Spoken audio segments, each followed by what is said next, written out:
때로는 삶의 가장 큰 선물이 죽음의 그림자 속에서 찾아옵니다. 의사가 제게 더 이상 손을 쓸 수 없다는 말을 전했을 때 세상이 무너지는 것 같았습니다.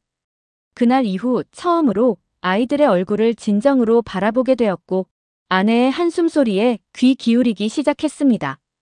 하지만 운명이란 참 이상한 것입니다. 제게 남은 시간이 얼마 없다고 생각했던 그때 멀리 있는 낯선 나라에서 희망의 빛이 비쳤습니다. 그들은 제게 새로운 삶을 선물했고 무엇보다 소중한 것이 무엇인지를 깨닫게 해주었습니다. 지금 이 글을 쓰는 이유는 그때의 절망과 희망, 그리고 기적 같은 이야기를 나누고 싶어서입니다. 저는 캘리포니아 샌프란시스코 근교에서 작은 소프트웨어 회사를 운영하고 있는 마이클 브룩스입니다. 직원 50여 명의 평범한 회사지만 나름대로 안정적인 매출을 내며 지역에서 인정받는 기업으로 성장했습니다. 아내 사라와 두 아이들, 15살 제이슨과 12살 에밀리와 함께 살고 있습니다. 봄날의 아침 햇살처럼 따스했던 그때가 떠오릅니다.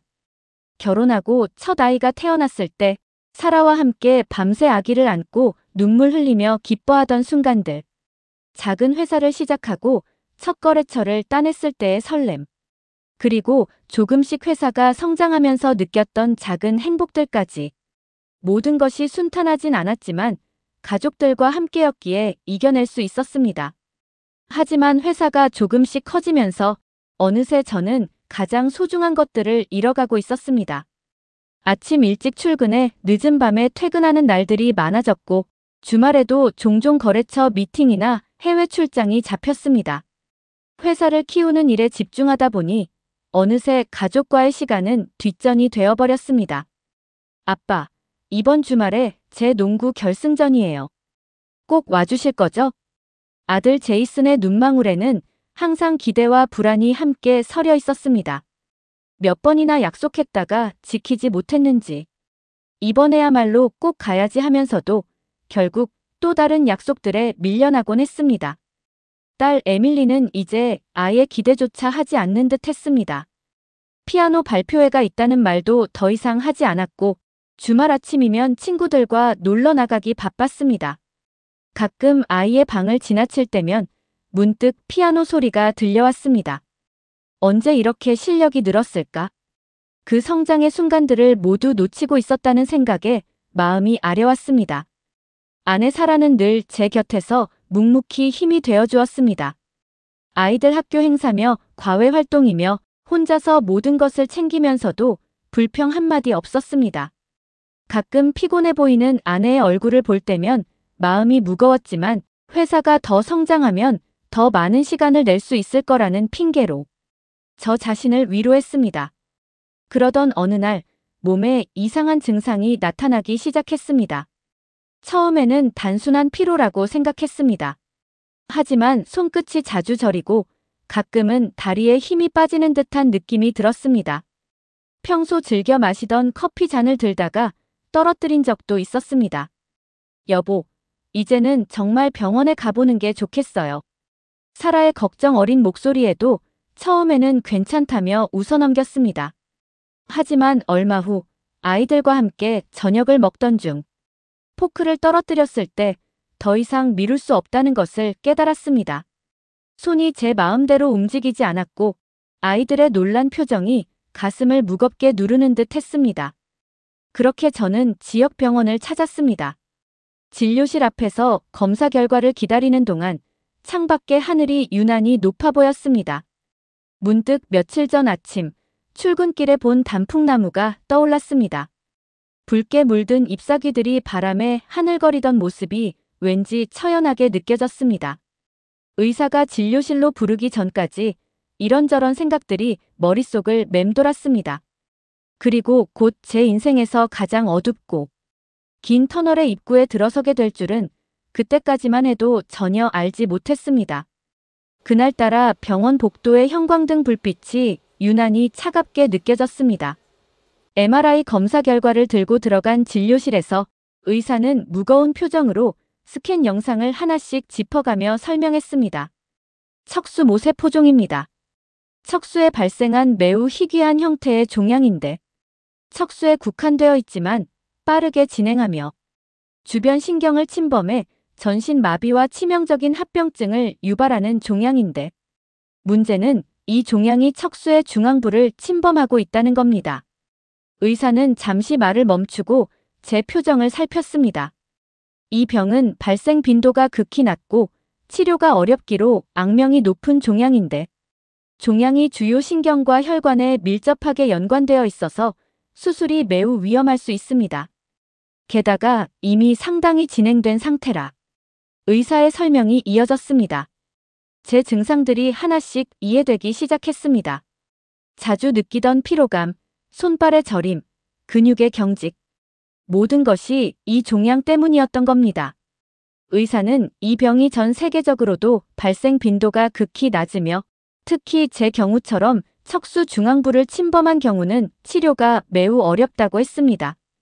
현재로서는 수술을 시도하더라도 성공 가능성이 매우 낮습니다. 수술 중 신경 손상으로 인한 영구적 마비의 위험도 있고요. 항암 치료를 시도해 볼 수는 있지만 의사의 목소리가 점점 희미해져 갔습니다. 병원을 나와 차에 앉아 있는 동안 창밖으로 보이는 사람들의 일상적인 모습이 마치 다른 세상의 일처럼 느껴졌습니다. 주차장에서 아이의 손을 잡고 걸어가는 부부, 친구와 웃으며 이야기하는 간호사들. 불과 몇 시간 전까지만 해도 저의 일상이었을 풍경들이 이제는 그저 부러움의 대상이 되어버렸습니다. 집으로 돌아왔을 때는 이미 저녁이었습니다. 에밀리가 피아노를 치고 있었고 제이슨은 거실에서 농구 경기를 보고 있었죠. 평소와 다름없는 일상의 한 장면이었습니다. 사라는 부엌에서 저녁 준비를 하고 있었고요. 아빠, 드디어 오셨네요. 내일 제 농구 경기 보러 오시는 거 잊지 않으셨죠? 제이슨의 밝은 목소리에 가슴이 철렁 내려앉았습니다. 병원에 가기 전 이번에야말로 꼭 가겠다고 약속했었죠. 아들의 기대에 찬 눈빛을 보며 문득 용기가 생겼습니다. 어쩌면 지금이 적당한 때일지도 모른다는 생각이 들었습니다. 제이슨, 에밀리. 아빠가 할 말이 있는데. 하지만 그때 에밀리가 피아노 연주를 멈추고 달려와 제 팔을 잡았습니다. 아빠, 제가 새로 배운 곡이 있는데 들어보실래요? 이번에는 정말 잘 쳐요. 딸의 해맑은 미소를 보는 순간 목구멍까지 올라왔던 말들이 다시 가슴속으로 밀려 들어갔습니다. 저녁 식사 시간, 평소와 다름없이 아이들은 학교에서 있었던 일들을 신나게 이야기했습니다. 제이슨은 내일 있을 농구 경기에 대한 기대로 들떠 있었고 에밀리는 다음 주 피아노 발표회 이야기를 했죠. 사라는 가끔 제 얼굴을 살피듯 바라보았지만 평소처럼 아이들의 이야기에 맞장구를 치며 웃어주었습니다. 그날 밤 아이들이 잠든 후 오랫동안 그들의 방 앞을 서성였습니다. 문을 살며시 열어 자는 얼굴을 바라보았죠. 제이슨은 여전히 농구공을 끌어안은 채 잠들어 있었고 에밀리는 피아노 악보를 베개맡에 두고 있었습니다. 두 아이의 평화로운 얼굴을 보며 결심했습니다. 차마 말로는 전할 수 없는 이야기를 글로나마 남겨야겠다고. 서재에 앉아 편지를 쓰기 시작했습니다. 여러 번 다시 쓰고 지우고를 반복했습니다. 한 줄 한 줄 써내려갈 때마다 그동안 미처 표현하지 못했던 마음들이 물밀듯이 쏟아져 나왔습니다. 사랑하는 제이슨에게. 아니, 지워야겠습니다. 우리 아들 제이슨에게. 다시 한번 지웠습니다. 마음을 가다듬고 천천히 펜을 움직였습니다. 제이슨, 내가 이 편지를 읽을 때쯤이면 아빠는 아마 많이 멀리 가 있을 거야. 미안하구나. 내 농구 경기도 제대로 한번 보러 가지 못했고 함께 캠핑도 가보지 못했네. 아빠가 늘 약속만 하고 지키지 못해서. 하지만 내가 자라나는 모습을 지켜보는 것만으로도 아빠는 정말 행복했단다. 내가 태어났을 때의 기억이 아직도 생생해. 작고 보드라운 내 손가락을 잡았을 때의 그 떨림이 지금도 이 가슴 한켠에 고스란히 남아있어. 씩씩하게 자라준 우리 아들. 이제는 내가 엄마와 동생을 잘 돌봐주어야 할 것 같구나. 힘들더라도 씩씩하게 이겨내줘. 그리고 가끔은 하늘을 올려다보며 아빠를 생각해 주었으면 좋겠어. 에밀리에게 쓰는 편지는 더욱 조심스러웠습니다. 우리 공주님 에밀리에게. 아빠가 늘 바쁘다는 핑계로 내 피아노 연주회에도 가보지 못하고 함께 놀아주지도 못했지. 그래도 내가 보내준 영상들은 하나하나 다 보았단다. 너의 연주를 들을 때마다 아빠의 마음은 따뜻해졌어. 앞으로도 그 예쁜 손가락으로 아름다운 음악을 들려주렴. 그리고 가끔 엄마가 힘들어 보일 때면 내가 좋아하는 그 노래를 들려주었으면 좋겠어. 엄마도 분명 위로를 받을 거야. 우리 에밀리가 있어서 아빠는 정말 행복했단다. 마지막으로 사라에게 쓰는 편지를 시작했습니다. 하지만 몇 번을 시도해도 마음에 드는 문장이 나오지 않았습니다. 어떤 말로도 제 마음을 다 담을 수 없을 것 같았습니다. 사랑하는 당신에게. 미안해요.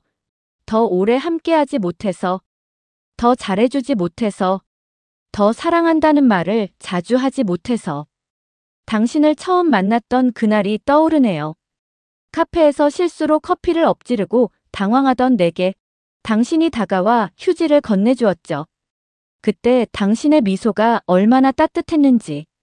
우리 결혼식 날 평생을 함께하자고 약속했는데 이렇게 먼저 가게 되어 미안해요. 우리가 늘 꿈꾸던 유럽 여행도 가보지 못했고 은퇴 후 함께 보내기로 했던 시간들도 이제는. 하지만 내가 모아둔 적금으로 당신의 꿈이었던 미술 교실도 다니고 작은 정원도 가꾸어 보세요. 당신은 늘 다른 사람을 위해 자신의 꿈을 미뤄왔잖아요. 그동안 고생 많았어요, 여보. 당신은 정말 훌륭한 아내였고 최고의 엄마예요. 우리 아이들을 이렇게 잘 키워주어서 고마워요. 앞으로도 힘들 때가 많겠지만 당신이라면 잘 이겨낼 수 있을 거예요. 항상 사랑했어요. 그리고 영원히 사랑할 거예요. 편지를 쓰고 있자니 눈물이 자꾸 흘러내렸습니다. 서재 창문 너머로 보이는 달빛이 유난히 쓸쓸해 보였습니다. 문득 아래층에서 들려오는 TV 소리가 들렸습니다.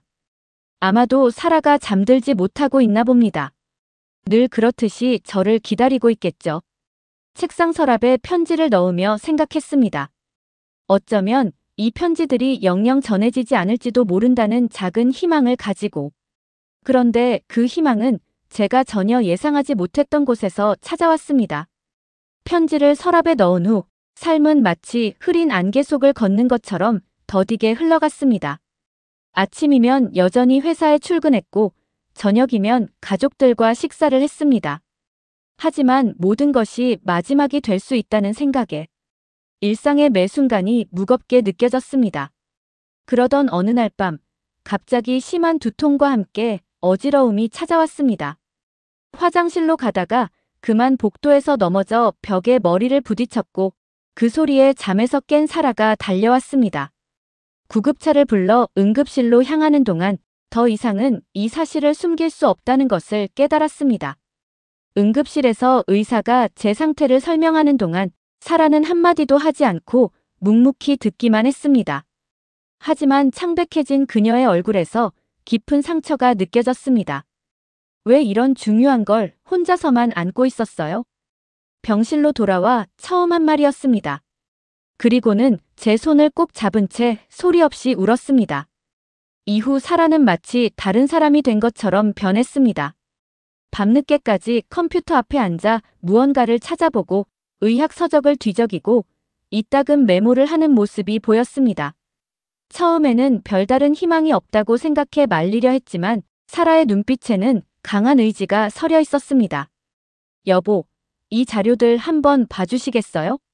그러던 어느 날 아침, 사라가 조심스레 제 서재를 노크했습니다. 노트북에는 여러 의학 논문들과 치료 사례들이 정리되어 있었습니다. 그 중에서 특히 눈에 띄는 것이 있었습니다. 세민대학교 병원에서 진행한 비슷한 케이스의 수술 성공 사례였습니다. 물론 모든 케이스가 다르다는 걸 알아요. 하지만 이분들의 접근 방식이 좀 달라요. 최신 로봇 수술 장비와 특수 개발된 신경 감시 장치를 이용해서. 사라의 설명을 들으며 문득 가슴 한켠에 작은 희망이 피어오르는 것을 느꼈습니다. 주치의 선생님과 한번 상담해보는 건 어떨까요? 이런 사례들이 있다는 걸 말씀드리고 사라의 제안은 조심스러웠지만 목소리에는 분명한 희망이 묻어 있었습니다. 주치의를 찾아가 한국행을 상의했을 때 의외로 긍정적인 반응이 돌아왔습니다. 사실 저도 세민대학교병원의 그 케이스에 대해 들은 적이 있습니다. 특히 그쪽의 신경외과 팀은 이런 희귀 케이스에서 놀라운 성과를 내고 있더군요. 한번 시도해 볼 만한 가치가 있을 것 같습니다. 의사는 한국 의료진과 직접 연락을 취해 주었습니다. 제 MRI 영상과 검사 결과들이 이메일로 전달되었고 얼마 지나지 않아 회신이 왔습니다. 한국 의료진의 답변은 조심스러우면서도 희망적이었습니다. 종양의 위치가 매우 위험하지만 저희가 보유한 최신 장비들을 활용하면 접근이 가능할 것으로 보입니다. 특히 3D 시뮬레이션을 통한 수술 계획 수립과 로봇 보조 수술을 병행하면 신경 손상을 최소화하면서 종양을 제거할 수 있을 것 같습니다. 한국행을 결심하고 나서 처음으로 마음이 조금 가벼워졌습니다. 물론 여전히 두렵고 불안했지만 작은 희망의 불씨라도 생긴 것 같았습니다. 이제 남은 것은 가족들에게 이 사실을 알리는 일이었습니다. 먼저 사라와 둘이서 아이들에게 이야기했습니다. 제가 아프다는 것, 그래서 치료를 위해 한국에 가야 한다는 것까지만. 아이들의 반응은 예상과 달랐습니다. 제이슨은 잠시 침묵하더니 아빠, 꼭 나아서 돌아오실 거죠? 라고 물었고 에밀리는 그대로 제 품에 안겨 울었습니다. 그날 밤 가족들과 함께 거실에 둘러앉아 한국에 대해 찾아보았습니다. 서울의 야경, 한국의 음식들, 그리고 첨단 의료 시설들까지. 마치 새로운 모험을 준비하는 것처럼 설렘 반, 걱정 반으로 이야기를 나눴습니다. 출국 준비를 하면서도 여전히 마음 한켠이 무거웠습니다. 혹시 이게 마지막이 될지도 모른다는 생각에 아이들의 모습을 사진으로 많이 담아두었습니다. 사라는 그런 제 모습을 알면서도 모른 척 해주었습니다. 대신 밤마다 기도하는 모습이 자주 보였습니다. 마침내 출국하는 날, 공항에서 제이슨이 농구공 하나를 내밀었습니다. 아빠, 이거 제가 첫 경기에서 결승골 넣었을 때 받은 거예요. 아빠가 갖고 계세요. 그리고 꼭 가지고 돌아오세요. 에밀리는 자신이 가장 아끼는 음악 상자를 주었습니다. 아빠가 외로우실 때 들으세요. 제가 연주하는 것처럼요. 비행기에 오르면서 창밖으로 손을 흔드는 가족들을 바라보았습니다. 사라는 끝까지 밝은 미소를 지어 보였지만 눈가에 맺힌 눈물을 감추지는 못했습니다. 그때는 미처 몰랐습니다. 제가 한국으로 떠나는 이 발걸음이 새로운 삶으로 향하는 첫 걸음이 될 거라는 것을. 한국으로 떠나기 전 가장 큰 걱정은 아이들 문제였습니다. 다행히 제 부모님께서 흔쾌히 아이들을 봐주시기로 하셨습니다. 별일 아닐 거야. 금방 다녀올 테니 걱정 말고 아이들은 우리가 잘 볼게. 어머니는 제 상태를 눈치채신 듯 했지만 굳이 더 묻지는 않으셨습니다. 대신 아버지와 함께 매일 기도하시겠다고 하셨죠. 사라의 부모님도 도움을 주셨습니다. 특히 장모님은 한 달 정도는 와서 아이들 식사를 도와주시기로 했습니다. 걱정 말고 다녀와. 에밀리 피아노 레슨이랑 제이슨 농구도 챙길 테니. 두 분의 부모님들께 깊은 감사를 드리며 저희는 긴 여정을 시작했습니다. 인천공항에 도착했을 때는 이른 봄이었습니다. 차가운 바람이 불어오는 낯선 땅에서 사라는 제 손을 꼭 잡은 채 택시에 올랐습니다. 창밖으로 스쳐 지나가는 서울의 풍경이 마치 영화의 한 장면처럼 비현실적으로 느껴졌습니다. 세민대학교병원은 생각보다 훨씬 현대적이고 깨끗했습니다. 로비에는 여러 나라 말로 된 안내문이 있었고 국제진료센터에는 영어를 유창하게 구사하는 직원들이 우리를 반갑게 맞아주었습니다. 첫 상담은 신경외과 김민우 교수님과 이루어졌습니다. 차분하고 따뜻한 목소리로 제 상태를 설명해 주시는 모습에서 왠지 모를 신뢰가 느껴졌습니다. 척수 모세포종의 위치가 매우 위험하긴 합니다만 저희가 새로 도입한 장비들을 활용하면 가능성이 있습니다. 교수님은 3D 홀로그램으로 제 척수 부위를 보여주셨습니다. 종양이 자리 잡은 위치와 주변 신경들이 마치 우주의 별자리처럼 입체적으로 떠올랐습니다. 여기 보이시는 것처럼 종양이 주요 신경을 감싸고 있어서 일반적인 수술로는 접근이 어렵습니다.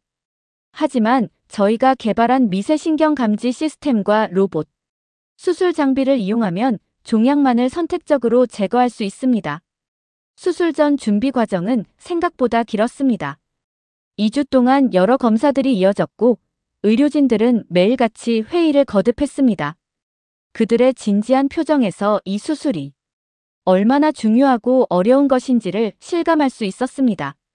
병실에서 보내는 시간 동안 한국의 의료진들은 제게 또 다른 희망을 주었습니다. 젊은 레지던트 선생님은 매일 아침 영어로 안부를 물어주었고 간호사들은 서투른 영어로도 저희 부부를 웃게 만들었습니다. 특히 반번 근무를 서는 박선영 간호사는 종종 한국 음식을 몰래 가져다주며 힘내세요. 꼭 좋은 결과 있을 거예요 라고. 수술 전날 밤 사라와 함께 영상통화로 아이들을 만났습니다. 제이슨은 여전히 씩씩한 목소리로 아빠, 농구공 아직 가지고 계시죠? 라고 물었고 에밀리는 새로 연습한 피아노 곡을 들려주었습니다. 그들의 모습을 보며 다시 한번 마음을 다잡았습니다. 수술실로 향하는 길, 김민우 교수님이 제 침대 곁으로 다가와 말씀하셨습니다. 브룩스 씨, 걱정하지 마세요. 저희가 할 수 있는 최선을 다하겠습니다. 그 말씀에 갑자기 눈물이 났습니다. 그동안 강한 척 해왔던 제 마음의 벽이 무너지는 순간이었습니다. 수술은 12시간이 넘게 진행되었다고 합니다. 의료진들은 최첨단 장비들을 총동원했고 수술실에는 6명의 의사와 간호사들이 한 팀이 되어 움직였습니다. 특수 제작된 미세수술 로봇이 미세한 신경 다발 사이를 누비며 종양을 제거해 나갔고 실시간 신경 모니터링 시스템은 끊임없이 중요한 신경의 상태를 체크했습니다. 마취에서 깨어났을 때 처음 본 것은 사라의 눈물 젖은 미소였습니다. 수술이 성공적이었대요, 여보. 그녀의 떨리는 목소리가 아직도 생생합니다. 곁에 서 있던 김 교수님도 환하게 웃으며 고개를 끄덕이셨습니다. 중환자실에서 며칠을 보내는 동안 한국의 의료진들은 마치 천사처럼 저를 돌봐주었습니다. 밤낮으로 제 상태를 체크하고 작은 변화에도 즉각적으로 대응했습니다. 특히 재활치료를 맡은 이수진 선생님은 끊임없는 격려와 함께 제가 다시 걸을 수 있다는 희망을 주셨습니다. 처음으로 발가락을 움직였을 때 병실에 있던 모든 사람이 기뻐했습니다. 그리고 한 달 후 마침내 제가 혼자서 첫 걸음을 떼었을 때는 의료진들도 함께 눈시울을 붉혔습니다. 그들에게 저는 단순한 환자가 아닌 함께 기적을 만들어가는 동반자였던 것 같습니다. 매일 밤 제 곁을 지키던 사라는 이렇게 말했습니다. 여보, 우리가 정말 옳은 선택을 했네요. 이곳에 오게 된 것이 우리 가족의 두 번째 기회인 것 같아요. 그녀의 말에 깊이 공감했습니다. 이곳 세민대학교 병원의 의료진들은 단순히 제 몸을 치료한 것이 아니라 우리 가족에게 새로운 삶을 선물해 준 것이니까요. 3개월간의 치료를 마치고 미국으로 돌아온 지도 어느덧 1년이 지났습니다. 지금은 회사 일도 다시 시작했지만 예전과는 많은 것이 달라졌습니다. 더 이상 늦은 시간까지 일하지 않고 주말에는 반드시 가족들과 시간을 보냅니다. 제이슨의 농구 경기는 한 번도 빠지지 않고 보러 갑니다. 얼마 전에는 그 아이가 결승전에서 멋진 슛을 성공시켰는데 그때 제가 환호성을 지르며 뛰어다녔다는 게 지금도 아이들의 좋은 놀림거리가 되곤 합니다. 에밀리의 피아노 발표회도 모두 참석했습니다. 이제는 제가 청중석에 앉아 있다는 걸 알기에 그 아이는 더욱 자신감 있게 연주를 합니다. 사라와는 매주 금요일 저녁마다 동네 산책을 합니다. 걸으면서 이런저런 이야기를 나누는데 때로는 한국에서의 시간들을 회상하기도 합니다. 세민대학교 병원의 의료진들, 특히 김민우 교수님과는 지금도 연락을 주고받습니다. 얼마 전에는 교수님이 미국에 학회차 오셨을 때 저희 집에 초대해 함께 식사를 하기도 했습니다. 제가 이 글을 쓰는 이유는 단순히 제 경험을 나누기 위해서가 아닙니다. 지금 이 순간에도 어딘가에서 절망과 싸우고 있을 누군가에게 작은 희망이 되었으면 하는 바람에서입니다. 그리고 멀리 있는 낯선 나라의 의료진들이 보여준 헌신과 따뜻한 마음을 전하고 싶어서입니다. 이제 제 서재 책상 서랍에는 그때 쓴 편지들이 아직도 봉인된 채로 있습니다. 가끔 그 서랍을 열어볼 때면 그때의 절박했던 마음이 떠오르면서도 한편으로는 그 편지들을 영영 전하지 않아도 되게 된 것에 깊은 감사함을 느낍니다. 세상에는 여전히 많은 기적이 존재합니다. 다만 그 기적은 저절로 찾아오는 것이 아니라 누군가의 헌신과 노력, 그리고 사랑으로 만들어지는 것임을 이제는 알고 있습니다. 저는 운이 좋게도 그 기적을 경험했고, 이제는 더욱 의미 있는 삶을 살아가려 합니다. 오늘도 창밖으로 떠오르는 아침 햇살을 바라보며 생각합니다. 의사가 더 이상 손 쓸 수 없다고 했던 그때, 절망 속에서 한 줄기 빛이 되어준 한국의 의료진들에 대한 감사함을, 그리고 그들이 제게 선물해준 이 소중한 시간들을, 이제 저는 매일매일을 기적처럼 살아가고 있습니다. 오늘 사연 어떠셨나요? 오늘 사연이 마음에 드셨다면 좋아요와 구독, 알림 설정도 꼭 부탁드립니다. 저는 다음에 더 좋은 사연으로 찾아오겠습니다. 감사합니다. 여러분 항상 행복하세요. 오늘도 빛나는 당신과 함께 공감시 감동 공감